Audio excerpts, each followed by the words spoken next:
Welcome to the Manhood podcast. I'm joined here today with Marko Petrović. Marko is an international speaker and author of two best-selling books, Soul Path and Embrace the Elements, as well as the founder of Mara Organics, a global superfood brand that blends wellness and mindful living. Over a decade ago, Marko made a life-changing decision to leave behind the conventional and immerse himself in sacred traditions of Mexican tribes. This quest has led him to the ancient rites, profound ceremonies, and timeless wisdom that's not only shaped his own path, but are now shaping the lives of others through his work. Marko now brings this unique blend of entrepreneurship, self mastery, and ceremonial knowledge to audiences worldwide through his speaking, books, and products. His message does not only inspire, it ignites, offering perspective shaped by both the boardroom and the fire circle, and an invitation to others to step boldly forward and embark on their own soul's path. Welcome, brother. Great to have you here today, man. Thanks, brother. Pleasure to be here. Absolutely. And for those who don't know Marko and my connection, we have been in the same room a few times now through mutual friends. And we've been journeying, I suppose, from different states of Australia, but known of each other and known of each other's work. And for the last year, been cheering each other on from abroad. We're in two different countries at the moment, but yet that brotherhood stays solid and strong. And of course, every opportunity we have to be able to come together and amp each other up and believing in each other's work, we take that. So this is another opportunity for this. So just to give you a bit of a background of the brotherhood, as this is the Manhood podcast, and it's so much better when we get to do it together. Right Yeah. on, bro. So where I'm going to drop us in straight away, man, is you've got some amazing pieces that you're sharing with the world, and it's exciting. You're walking a very unique path, and this is part of the reason why I wanted you on the show because there's so many ways to do life, and yet it's so easy to get caught in a cookie cutter mold as a man of what we should be doing and how we should be doing life and living maybe through other people's ideas and standards and values rather than our own. And I know for certain you're one that's breaking that mold and has severely broken that mold for yourself. And now Yeah. you're doing it for the people around you. And I'd just love to hear about some of your journey and being connected with your purpose is so important as a man. And what inspired you to follow your purpose, your soul's path? Yeah, good question, bro. I'd say more than anything, it was my mother's dying words to me. Like her final words to me right before she crossed over was, "Don't do things that don't make you happy." Mm, And those words cut through me like a blade when she said them because I was, to paint the picture, I was in a scenario where she was on her last days in the hospital, and we just put her in, or we were just about to put her into palliative care, and her body was failing really fast, so she couldn't get many words out. But in that state that she was in of total vulnerability and fragility and like seeing, her last breaths, she was able to master these words and to send a message so beautiful forward. So that left a ripple on me first and foremost, just of like the state of desperation that she was in, of wanting to live, but knowing that her days were numbered, and being able to just look at me and say, you know what, like here's a message for you. And since that day, it's going to be 11 years now since she crossed over. Like that's been my guiding star, if you will. That's just allowed me to use it as a feedback point of what's going on. And I don't mean it in the sense of like an ungrounded, just go do whatever makes you happy kind of way, but just being really clear about where joy is, where inspiration is, and being willing to reinvent myself as many times as possible to keep forging forward along that path. So what it looked like initially when around that time when she crossed over was I parted ways with the life that I was living, which was more of the modern day model of what it means to be a successful man. Had my personal training business. I was in a network marketing company moving supplements like a mogul, and I was doing well financially and all of that, but I wasn't really in touch with the essence of life. I didn't really have any sense of a spiritual existence. It was just a very material world, right? It was about looking good physically, it was about training, and it was about building my business and creating a sense of status from that lens. And right around that time when she crossed over, that kind of had me reflect on, well, what's really important to me. And for me, where that led me was eventually I ended up buying a property, and I had a big permaculture project for almost 7 years, planted 16,000 trees and did this big regenerative. chapter of life where I was cultivating the land, but as much as I was cultivating the land, it was cultivating me. And so I got to know what it means to be a man, not through the lens of society and all of that, but out there with the elements, like hands in the dirt, chopping wood, carrying water, all those simple, timeless truths, but that have pretty much formed me to be who I am today. I love that, brother. And I love what you're speaking to there of like by you following what was right for you at that time, you had this own initiation into manhood in your own unique way through following. That's at least what I'm hearing. Like you found yourself, you found your connection to your manhood during that time, um, through a very unorthodox way. There's maybe these mainstream ways of we're Yep. told what it means to be a man and how we evolve as a man, and yet this is something that's completely outside of that form. So I'm loving that. And from this permaculture stage, how did you progress from where you were there now into what you're doing now in the world? I know that, you've journeyed a lot with tribes over in Mexico. I know that you're now an author and a speaker. What was the Yeah. progression pass through here? Yeah. I guess like it's kind of started at that same time of when I purchased that farm.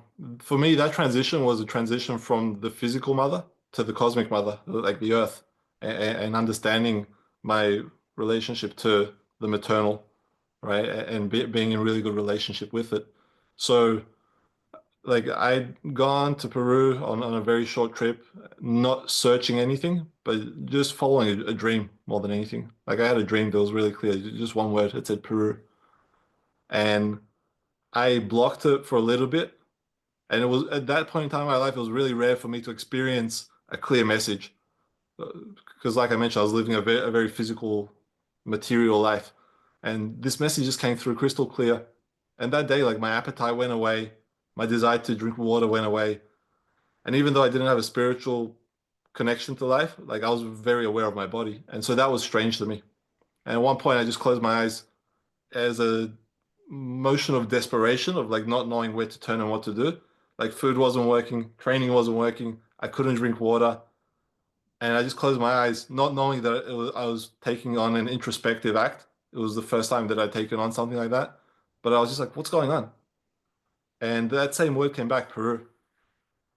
And I was like, you know what, this is crazy, but let me just go do this thing. Like, let me go to Peru. So I booked a flight that day, flew out a few days later, not searching anything, just like literally, I booked a 30-day return. I was like, I'll go over there for a bit, get it out of the way, then I'll go back to building business. Like, that was my attitude at the time. Let me Mm. just like check this thing off, like whatever it is, because it was loud enough that it shut down my body.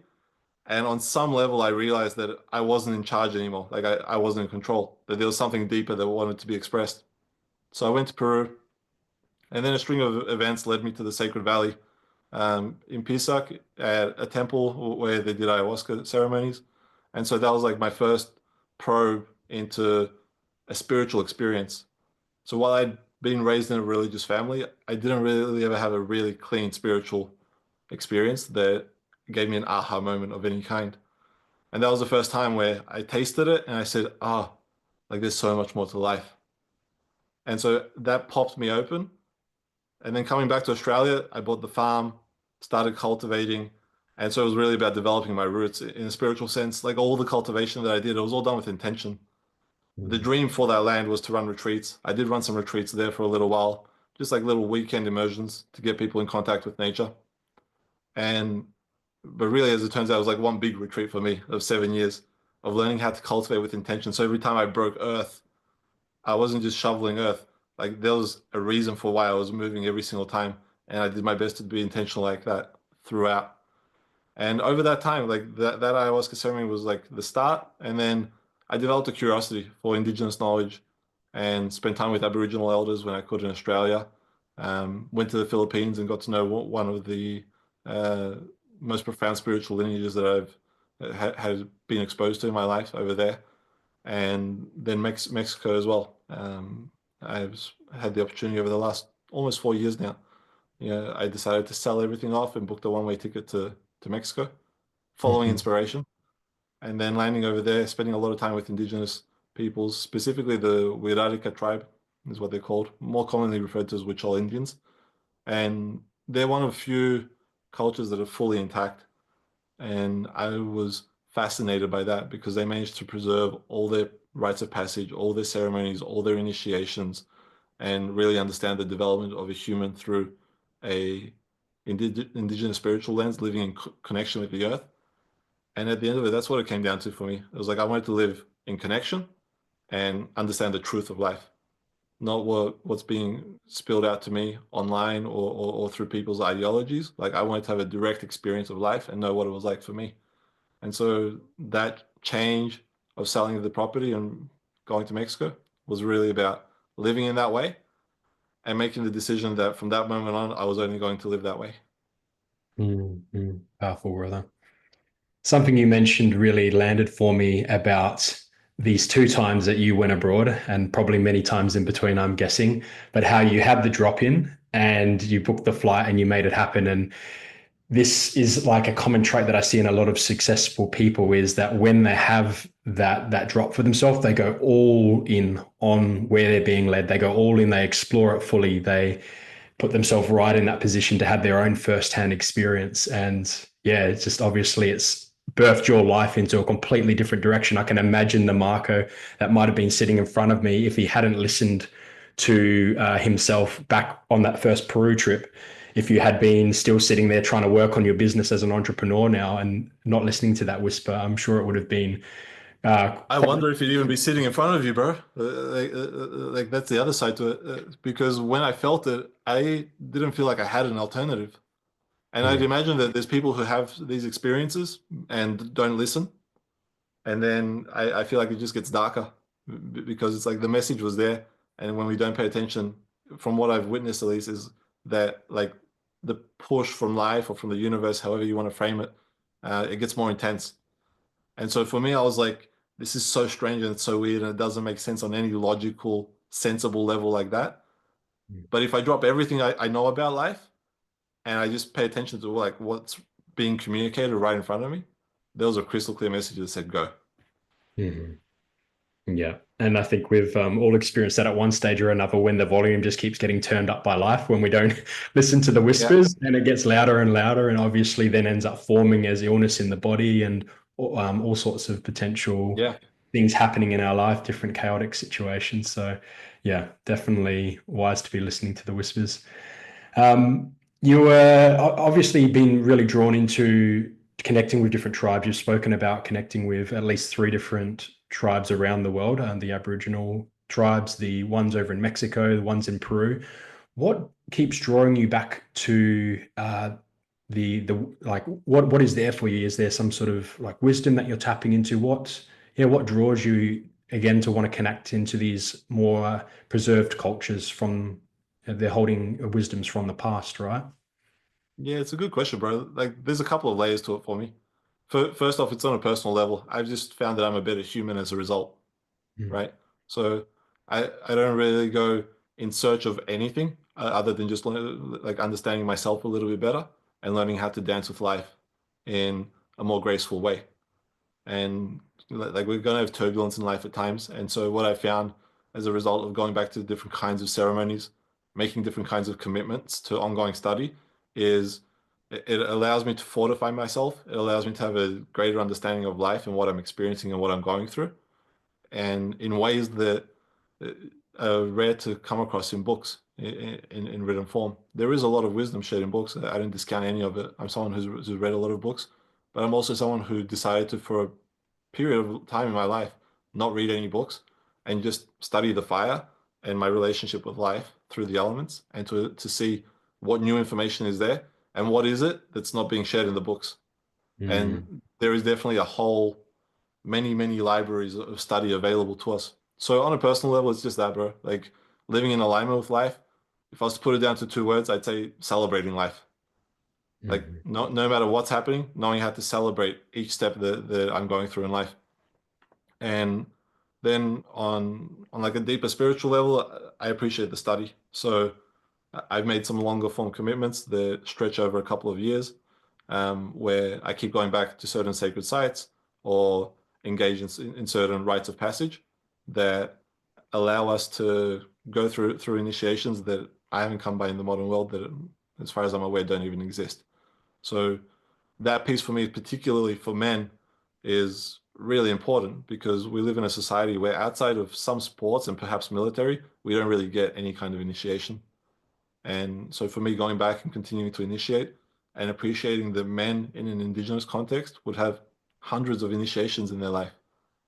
Whereas in the modern world, we might not even have one. Maybe when we become a father, if we become a father, that might be a form of initiation, depending on how we experience it, right? Depending on how present we are there with the process. So there's that.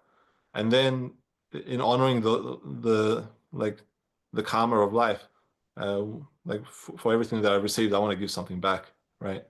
And so for me, there's an element of service as well. I love to be in service to humanity, and one of the ways that I do that is in various ways, like through the book that I recently wrote, Soul Path.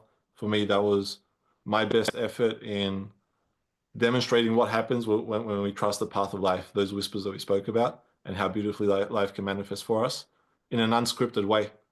Unscripted as far as modern society goes, but scripted as far as universal law goes, and recognizing that we have a very clear path, and that path is the most beautiful path that we could walk. Far more beautiful than anything we could imagine or anything we could see on a TV screen. Mm. So I'd say it's those three aspects for me, bro. Yeah, something that really landed for me that you were sharing was, of course, we have the books, we have these resources of other people's like lived experience, but there's a completely different wisdom that is gained through going in ourselves and having these lived experiences of like exploring. And whenever we're like reading somebody else's material, their account of something, we're just always seeing it through their filters, their belief system, the way that they see the world and what they've received out of a situation. But yet, when we get ourselves in proximity with life's opportunities, there's a level and a depth and a richness that we can access that is potentially just for us. And we might have that same experience as the other person, but yet for us, the way that we receive it, for our unique journey, for what we're doing specifically for us, can hold a completely different script and a completely different set of instructions for us. And like I really resonate with the importance of like living and walking our own path as opposed to we can literally travel the planet online these days, like watching YouTube videos. We can see all the sights, we can have all the experiences, or at least our mind receives it as this almost like the virtual reality piece of us plugging into something and we're receiving all the sounds. But there's a depth Yeah. of richness that is missed that is only real life experience can have. There's an energetic to it. There's a depth. There's something to be received in that moment from the people that we partake in and a special experience with that we would never be able to receive through somebody else's transmission of it. And I just want to relate that back to you journeying with these beautiful tribes people and these wisdom holders.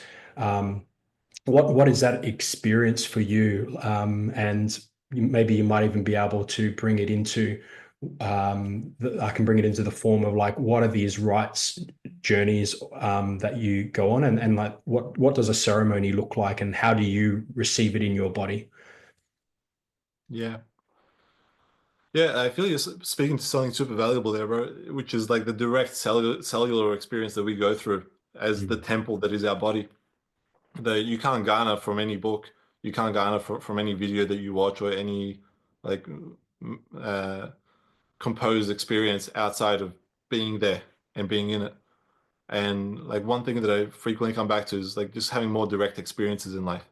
And that being like one of the most beautiful fountains that we can drink from because that gives us exactly what we need at the time when we need it. Whereas reading a book, we might be reading something that may be relevant right now, it may be relevant in 5, 10, 15 years from us, may never be relevant for us, depending on our individual journey.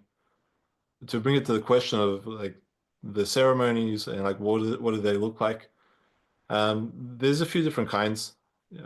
So from Mexico, there's a sacred plant that they work with called the peyote or hikuri, depending on the culture that you're with. And they do like one night ceremonies with that, which is profound and beautiful.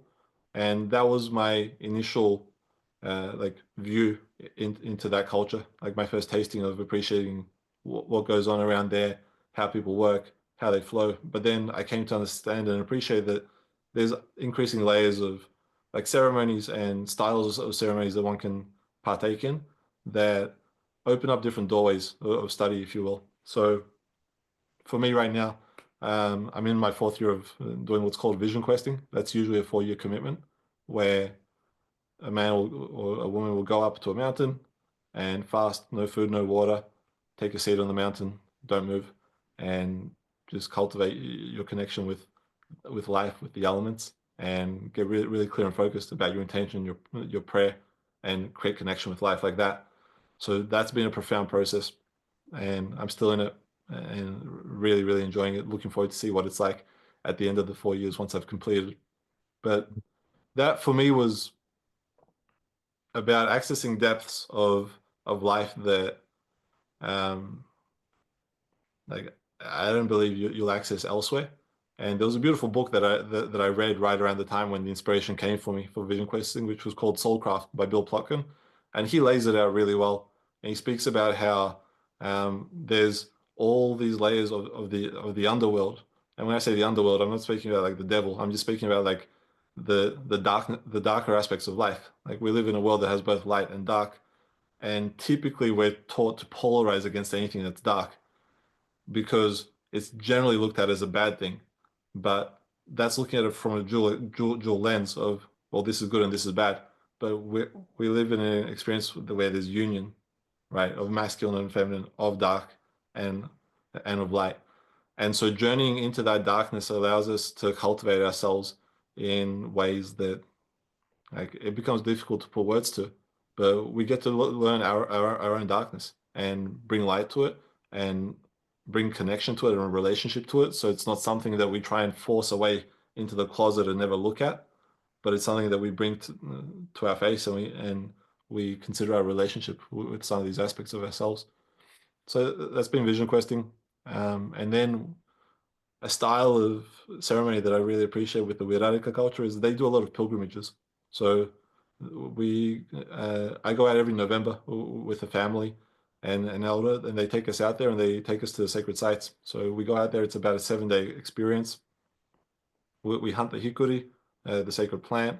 We have a ceremony out there, and we also prepare offerings, and we take them out to the different sacred sites. And when you walk in the footsteps of the way that they've walked them for thousands upon thousands of years, you gain access to a channel of information, of knowledge that you have to live to truly appreciate. But there's something about it. You're going out there, putting yourself out into the extremes and doing it in a conscious way where you're focusing on a vision for life or like putting your energy into creating something really beautiful and then cultivating yourself that way. It's like using the totality of who you are. You're not just sitting there meditating, chanting Om, like you're meditating in motion and getting to know the landscape of Earth in a way that's beautiful. Mhm. I love that. And it's like this crossing over from what I'm understanding from what you're saying of like, yes, opening ourselves up to higher wisdom or like expanded wisdom, but also through a very channeled focus and intention, because you're saying you come in with an intention that you're sitting with of something you're wanting to receive from these journeys as well. Yeah, absolutely. And what I found for myself was initially, like as I was developing my relationship with these ways, like I'd kind of set an intention, but sometimes it was set at the level of the mind.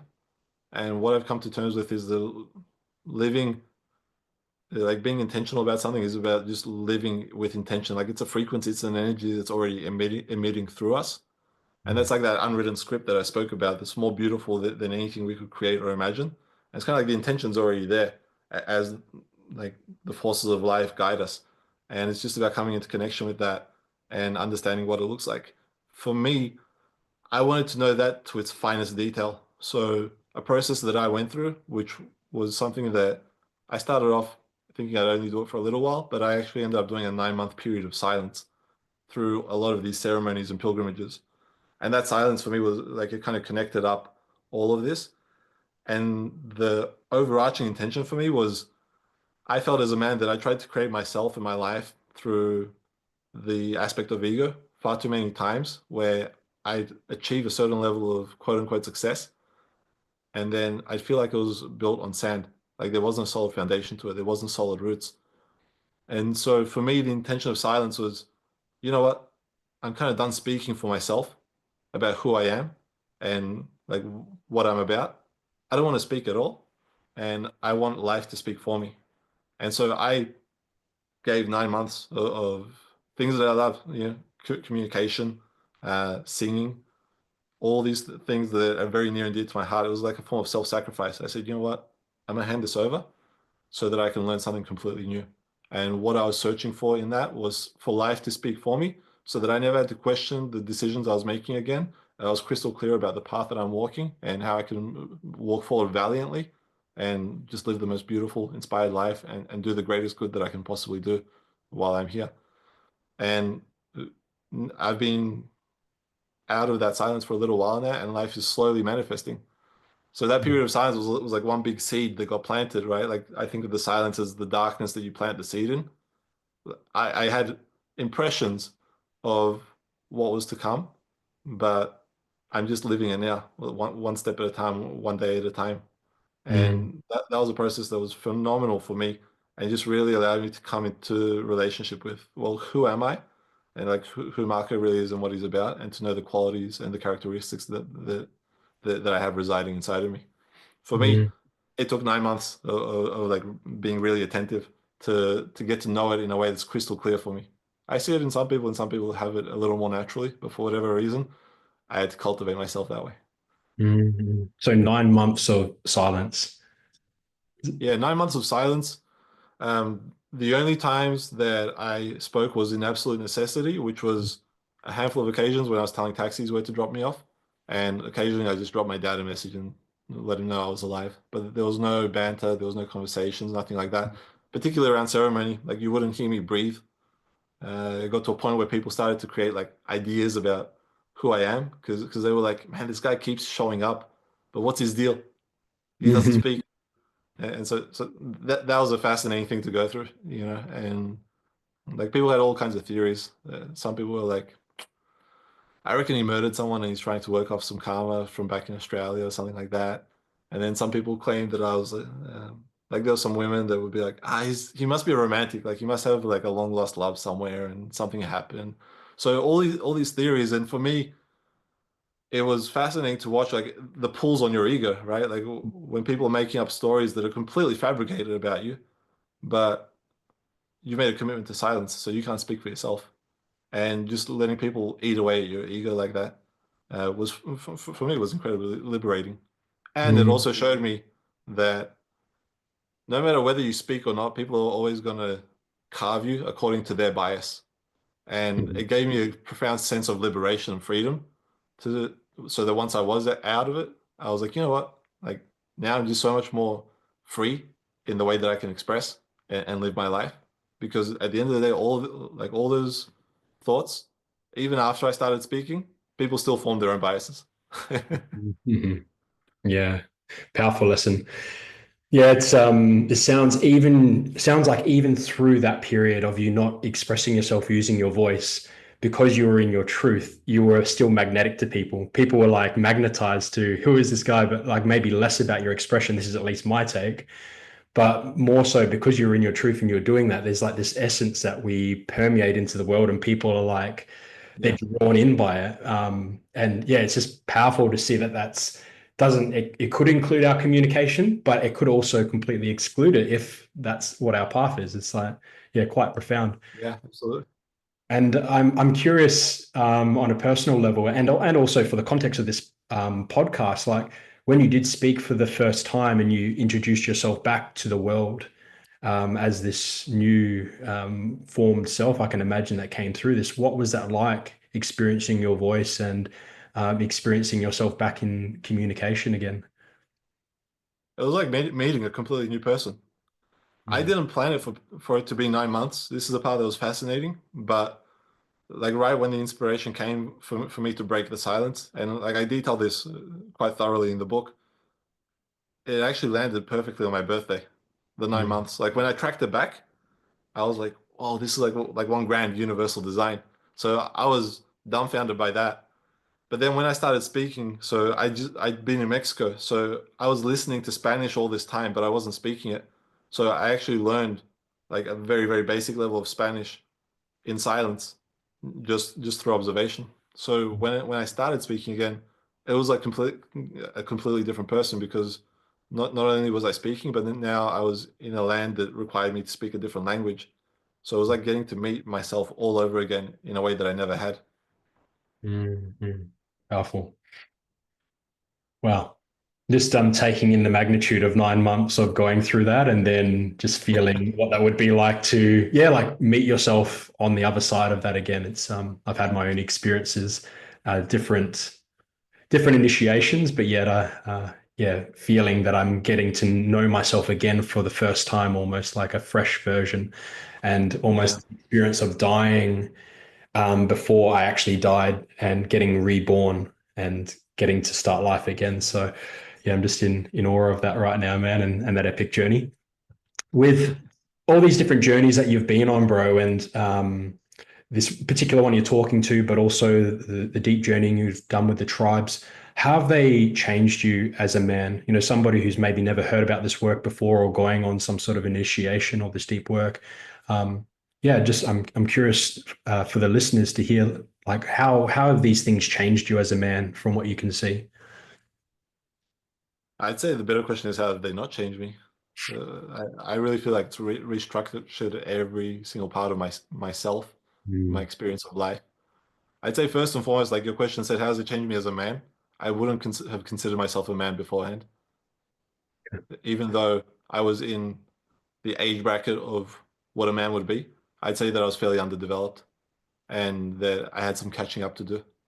And so, first and foremost, it gave me an opportunity to actually walk through the door and understand my relationship to responsibility, my relationship to my word, my relationship to the currency of my word, and how I actually meet that. So, I'd say that's the big one. Like, if I was to give it a short summary, on a larger lens, it's been about understanding relationships. And when I say relationships, I mean in with humans, but also with every aspect of life, like my relationships with the elements, my relationships with those that have passed on that are no longer here, my relationships with future generations, and my relationships with everyone that I get to share this earth with while I'm here. And mm, understanding how to be in good relationship in such a way that, like, I do my best to take care, right? Inevitably, we're going to make mistakes along the way, do things that potentially hurt people and all that kind of stuff. But doing my best to uh, appreciate the fragility of the human experience and do my best to take care and to be a pillar of support that can really bring people up and hold people.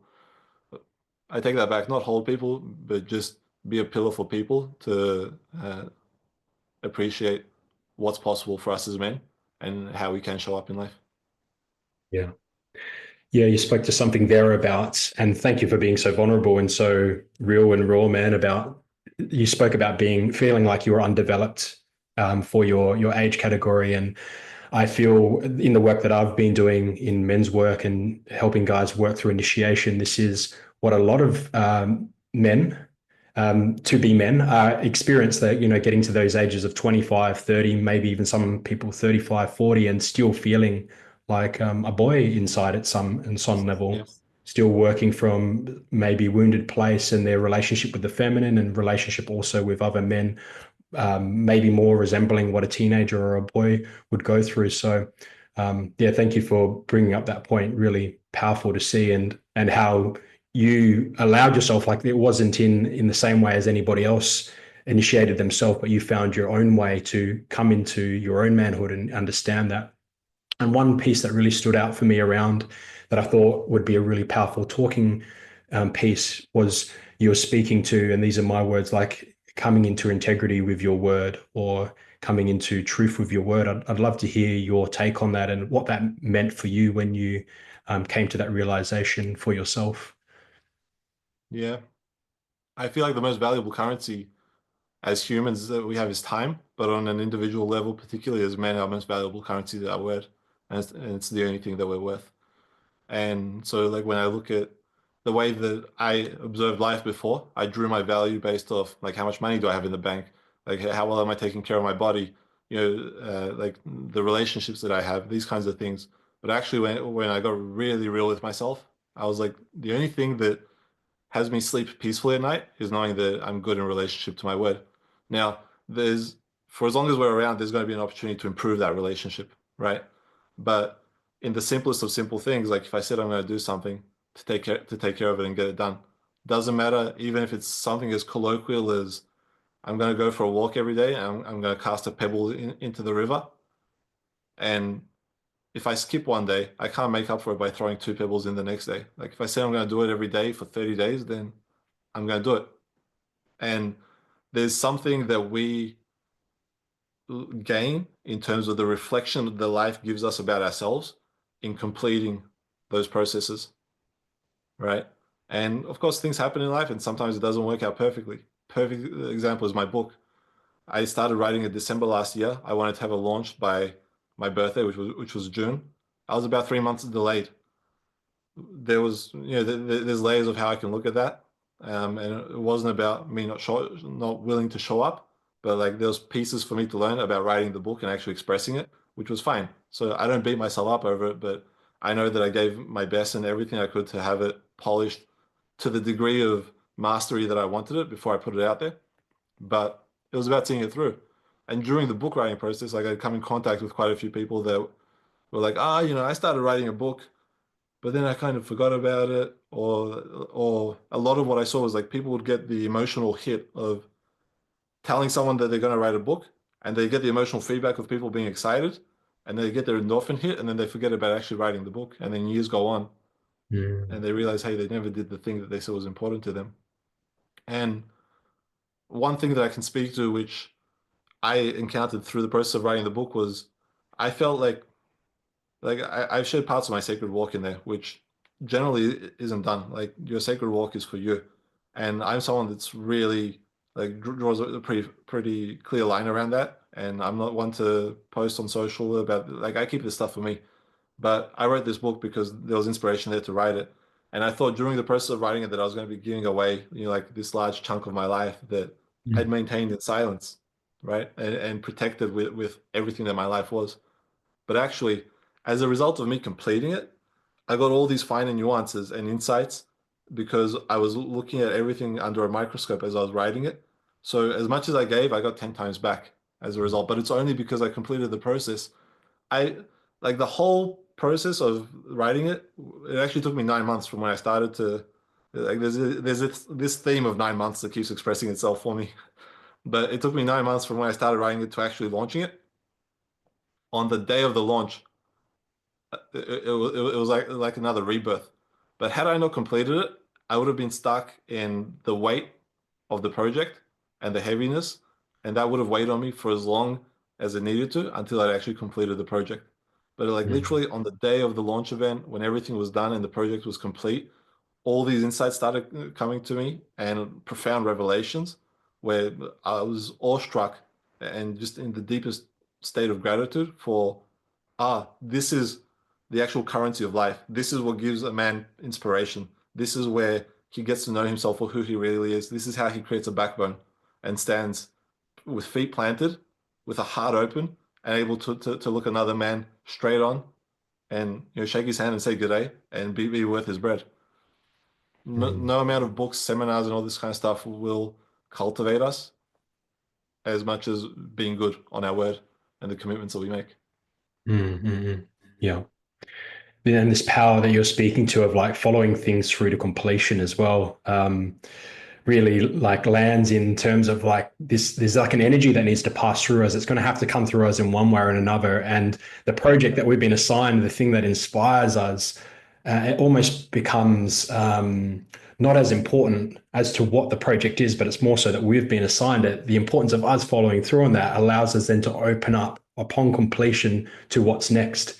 But that limbo Yeah. stage of not following through, of not completing, like life just has a way of showing it up for us again. Even if we bypass on that particular project, it's, in my experience at least, it's just going to show up again and again in different ways until I learn the lesson that I was always meant to learn through that initial project. So just the thought of that, and earlier on in my life, reflecting back to like in my teens and in my 20s, and maybe not being so open and to listen to life back then. And I can see a decade at least there of where I didn't really learn the lesson. I didn't follow through on the pieces that were landing for me, and realizing this belief system of like time heals everything, or time takes care of everything, or everything will just be okay if I um, be positive. That's not necessarily the full picture. Like there's literally pieces that are given to us, and there's an opportunity for us if we choose to evolve and to grow with life and to experience the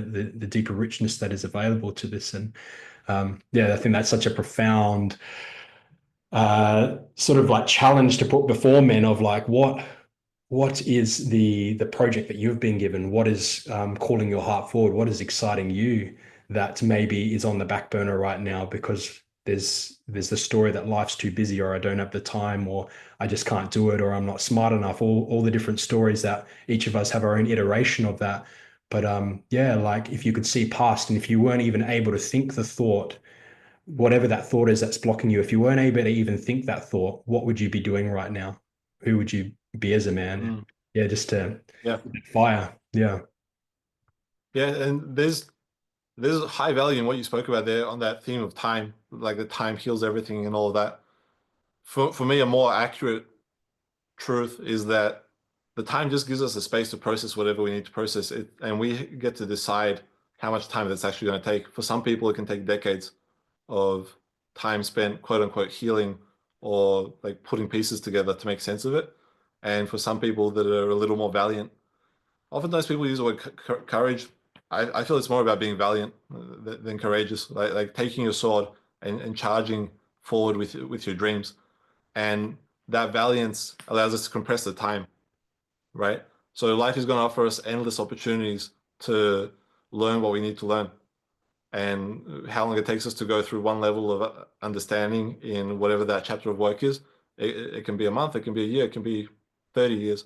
But there's like a relationship to pain there where, generally speaking, we disassociate from pain in the modern world, and we're told that it's a bad thing and all this kind of stuff. But that's actually where the real growth happens. And approaching it through a valiant attitude allows us to embrace the pain a little more freely and not shy away from it. Because that shying away, for me, the way I experience it is that's where insecurities seep in. That's where doubts seep in. That's where I get to know myself less because I've given space for something else to fill the void. Whereas as long as I'm moving forward and I'm focused on the target, then I actually get the opposite. I get more self-belief, more confidence in who I am, in how I walk, in how I stand, and everything starts to make a lot more sense and has more clarity to it. Mm-hmm. And it comes back to like this bit you spoke about of being integrity with your word. I can see it almost as you walk as a man through your life, being in integrity with your word almost creates a powerful, um, like force field or armor in some way of not letting those doubts in because you trust yourself. It's like growing in strength, growing in momentum, and like these beliefs, like I show up for myself. When I say I'm going to do something, I get things done. And yeah, I see that path compared to the one of where we're maybe letting things slide and question, and ends up in that self-questioning. Very different man that ends up standing in front of you Yeah. at the end of that journey, but yet it's nothing that's necessarily done external because the whole battle is won internally. The whole game is one of like, am I going to stay true to what I've said and what feels right and what I know to be true, even when there's the resistance, even when there's the temptation or whatever is coming up for me in the moment that feels like a better or easier option. But then there's also the integrity of what I've said. So yeah, just I love I love the dilemma in that for the modern day man, and how there's a beautiful challenge that is within us of like the rest of the game is already won when we win within ourselves first, when we choose Yeah. ourselves first. That it creates this solidity around us and such a solid foundation also for people to gather and work alongside us and to be a stand for us because we were first to stand for ourselves. Yeah. Yeah, absolutely, bro. And I feel there's profound value to speak to the fact that like we don't have to complete the thing, whatever it is, in order to feel good and to see that man. The moment we start leaning in the direction of that that end, we start to experience who that person is. And likewise, the moment we start like taking the foot off the pedal, and we get distracted, or like, whatever addictive behaviors some people might have, whether it's food, drugs, alcohol, whatever it may be, the moment we start to lean back, like we lose a sense of that person. And the moment we lean in, we have a very direct experience of like that's where the fire is. That's where the inspiration is. And I speak to that because I've encountered sometimes people like have in their minds that they have to reach the end in order to get the benefit. But like the beauty is in the journey, right? As has been recounted countless times, but by many authorities in many different domains. And so just like an invitation there for anyone who is listening, who might be thinking in some kind of way, like, it's going to take me forever to achieve that thing. Maybe, but the point isn't achieving it. The point is taking a step towards it and then following with the next step, and allowing that to be the inspiration and the magic, and to experience like internally inside of you, like you're just going to start to feel the change. You're going to start to feel better. Like I've had experiences where I spent time with people who have had things like depression, or like mental heaviness, whatever you want to call it, and they can resolve it in a night the moment they decide to show up for themselves, the moment they show up for a ceremony, and then they get clean, they get good, and they see what the next step is. And as long as they stay good with that, like, life continues to flower in a beautiful way. Mm-hmm. Yeah. And I feel like the more and more we tap into that power within ourselves, as you said, it's not about finishing the journey, but that power becomes more readily accessible. It's like we're running these neural pathways through our body that are more familiar, that our body's going to run more frequently, more often. They're going to be activated even more easily. So the step in itself becomes the most important thing of just taking that one step at a time, knowing each time Yeah, that we're ingraining it, we're growing stronger. It's like it was never about the destination, but the journey itself was the thing that was cultivating and changing and morphing. So yeah, so powerful to have the vision, but also the journey is the where the transformation happens. That's where it can feel the grittiest, but also that's where the whole reemergence is happening. Yeah. yeah, Really powerful. So, bro, something that's really drawn to me to you as well, and part of why I wanted you on this call today is this mixing of different worlds.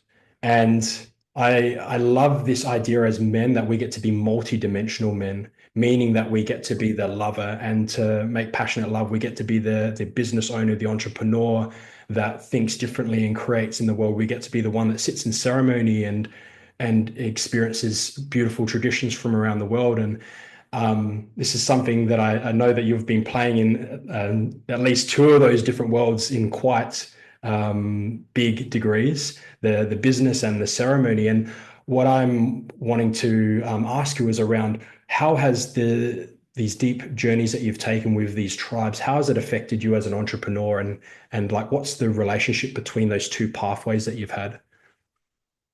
yeah. For me, it's a journey that I'm still exploring, bro. But one of the big changes for me has been in, like, I had the base of what it looked like to build a business before this whole spiritual journey, and then with these recent projects that I've launched, like with the superfoods and with the book and all of that, I found for me that life expresses itself in a unique pattern for me to grow, right? And so I tried building these businesses the way that you'd build a standard business, or like, all right, let's just like kick down doors and do it that way. But I met so much resistance that, and I'm not shy to meet resistance, but resistance to a point where like the inspiration wasn't there, and I could feel the fire was dampening. So if you think about traditional Chinese medicine, and when they speak about fire within the body, if the fire gets damp, then like it doesn't burn bright, right? And so for me, that was feedback in my body that there might be a different way to go about doing this. And then I gave myself some space from like, rather than head charging it through my mind in the ways that I knew, I leaned back a little bit and I said, well, like, what's actually here that I'm not picking up on that wants to be expressed? And what I found was that there was a much more organic, natural way. So I found profound success, like building my brand, my businesses through really quality connections around the fire, funnily enough. Like I've had more success in people that I've met around a ceremony or something like that they get to know me, my energy, they fall in love with it, and they're like, like, what do you do? I had a guy here at my house the other night. He came to pick something up. I was selling a drone, and he walked in and he saw my books and he saw the products. We got to talking about spirituality, all this kind of stuff. He walked out with a handful of products, and he's messaging me this morning like, "Hey, bro, send me your links. Like, I've got a few people that want to buy." Mm. Right? So I found there's this very organic way that it happens, and it doesn't give me an excuse not to do business building activity and to just like sit around and wait for the tall dark stranger to show up. Not at all. Like I still put in the effort, but I found there's a fine point of like harmony and being in a relationship with what's the natural way that this business wants to express itself rather than it being my business. To me, it's an entity of its own, largely because it was born through my sacred travels. Like I didn't sit around thinking, what's a good business? This came as a result of me following the steps of my soul path and Mm. learning about different powerful plants that we can use as superfoods, learning about various traditions, how they apply them. And so it had this very organic way of how it came to me, and it only makes sense to honor it and respect it by continuing to like allow it to spread its branches in an organic way. So for me, my responsibility has been more so about listening to like where are the branches leading me, rather Mm. than where do I want to plant the flag. Okay, powerful. And for the listeners that are listening onto this and they're going full charge in their business and they're doing things their way, and they're hearing this and they're opening to, oh, cool, maybe there's a different way, maybe there's a unique way for me, maybe there's something that I can take from this and look at like what's my unique soul path. Is there some sort of advice or some sort of message that you could share here around that man who's curious of like what would my soul path be if and yeah, how could I get connected with that? Yeah, I mean, like I can only say what I did, which was go spend some nights around the fire and get the direct transmission, because that's going to do a far better job than anything else that I could say. But on a human level, in terms of like what's the feedback that I look for from life, Yeah. I find that those words that say the greatest treasures are in the cave that we fear to enter.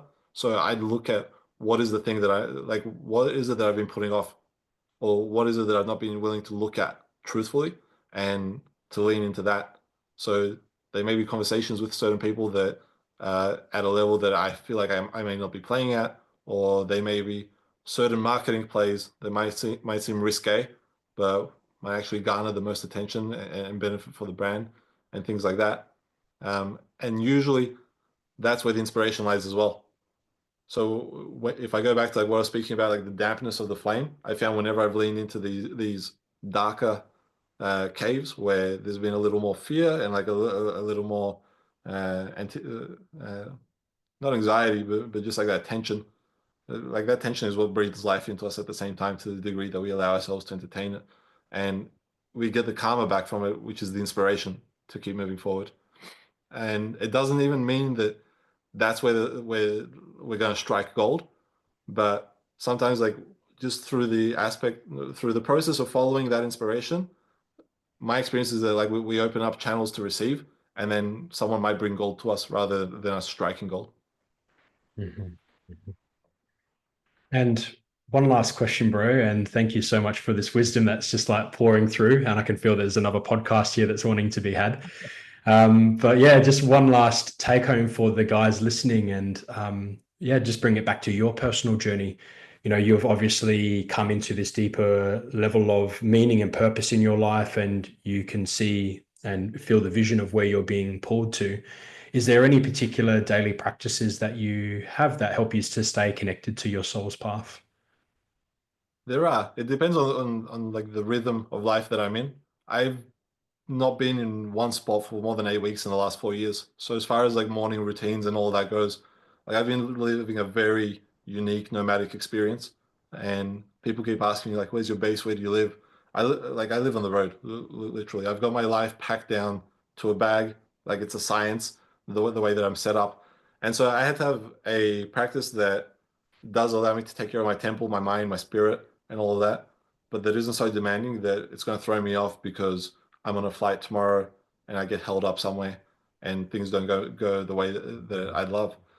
And for me, it's really simple. Right now, like I have a minimum commitment of 100 push-ups a day, first thing in the morning, and I meditate 2 times a day, 20 minutes morning and night, like right when I rise up and right before I go to sleep. Outside of that, for me this year, I made a commitment to see every sunrise. So with the exception of perhaps some flights that I'm going to be on, I'm going to do my best to be good with that. And I find that just illuminates my life in a way that is far more valuable than anything else I could do throughout the day. I find profound success in just waking up for a sunrise and being out there and seeing it. So I'll go for a walk, I'll do my meditation, my push-ups, and then I'm free for the day until the night, do my meditation, and I'm good. Mhm. Mhm. Love that, man. And I love that sort of, in some ways, it like breaks up this mold of sometimes guys can get so obsessive in like, I need to do the X, Y, Z to have success. And just, yeah, hearing your journey and hearing another person, I resonate the same with there's different seasons of my life where there's different practices I use. And if I was to try to hold myself to the same practices all the time, I'd potentially limit what I was actually meant to be about for that season, that period as well. But yeah, powerful Yeah, to I feel it speaks to the fact that like discipline's good, but to the degree that it's not overbearing. Mhm. The moment it starts to control us, then it's something to reassess and to tidy up a little bit. Yeah. So, just finally, as we're wrapping this all up, brother, I'd love to just hear about some of the pieces that you're offering to the world at the moment and where people can get in contact with you if they want to know more, where they can get their hands on your books. We've spoken a lot about your soul path here, and I'm sure there's going to be listeners that are like, okay, what's happening for me? The fire's been urged on, and it can be beautiful to read somebody else's journey that can inspire wisdom within ourselves, especially when they've walked a unique path. So, yeah, where can people get in touch with you, and what do you have out at the moment, bro? Yeah, for sure. To get in touch with me, soulpath.io. That's the best way, and like all the links are on there. As far as what I'm offering, like I've got the book, which was just launched last year. The audio book will be out in a couple of months as well. So for anyone who found some kind of interest in the stories that I shared, Soul Path is a collection of 22 short stories of my journeys through the sacred. Starting with the origin is the moment I decided to sell off everything, pack my life down to a suitcase and a guitar, and book a one-way ticket to Mexico, and then some cool stories that unfolded from there. There's trials, tribulations, blessings, beauty, like a little bit of everything that life has to offer. So that, and then I've got the superfood products, which is maraorganic.com, MARA organic.com. And there's some really unique superfoods there that are not that well known of in some instances. They're profound. Uh, get you some good rock and roll in your life. Mm. Love it, brother. Oh yeah, thank you again for being on, man, and also just honoring you in your journey, dude. This is the blessing and such a gift of having powerful men in our life as they go out into the world, they live their life fully, they go and explore, they go and stretch themselves, they follow themselves, and they come back to the tribe, they come back to community with wisdoms to share. And that's what I'm receiving from you today. And I'm sure many of the listeners are going to be like, well, there's a lot there to consume and to just marinate in and let drop in. So yeah, thank you from one man to another, just honoring you in your journey and the courage it takes to keep showing up for it. And yeah, looking forward to the next time we get to share in space together, brother. Thank you, brother. Likewise, honoring you and like all the work that you're doing. Super, Mm. super cool to see that you're putting this podcast out there. And like my relationship with you is one that I'm very fond of because like from the moment we met, I was like, this guy's solid. I can hang out with him. So I'm glad that we get to do this and look forward to many more, bro. Absolutely. Thank you, bro.